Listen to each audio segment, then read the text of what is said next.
ডালিয়ার পোলাও। ডালিয়া পোলাও করার জন্য এখানে প্রথমেই তেলে দিয়ে দিয়েছি গোটা গরম মশলা।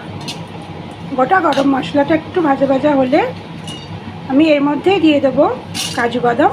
এরপর দিয়ে দেবো আমি খুবই সামান্য পরিমাণ বিন গাজর, কেননা আমার ডালিয়ার পোলাওটা খুবই কম পরিমাণে হবে। এগুলো আমি একটু ভালো করে ভেজে নেব।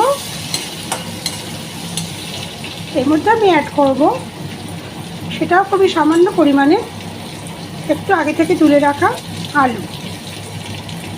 আলু ভাজা, এটাও খুবই সামান্য দেব। এর সাথে আমি দিয়ে দিচ্ছি লঙ্কা আর আদা কুচানো।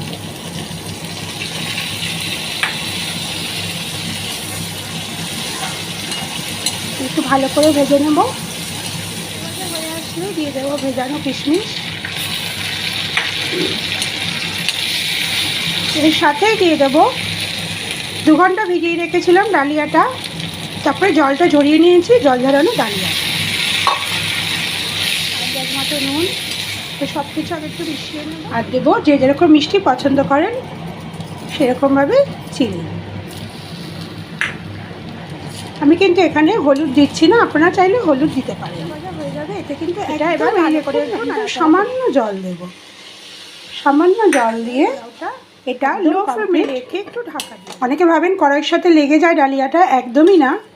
দেখুন কড়াইয়ের সাথে একদমই লাগছে না, ভালো করে দেখাচ্ছি, কড়াইয়ের সাথে একদমই লাগবে না। এটা সম্পূর্ণ রাইস ব্রান অয়েলে করা, যেটা খুবই সুস্বাদু। গ্যাস অফের আগে আমি একটু দিয়ে দেবো এখানে ঘি, অল্প ঘি, সামান্য ঘি, একটু গন্ধের জন্য। এবার একটু ভালো করে একটু নাড়াচাড়া করে এরকম করে মিশিয়ে আমি এটা ঢাকা দিয়ে রেখে দেবো। দেখুন একদম কমপ্লিট ঝুরঝুরে ডালিয়ার পোলাও।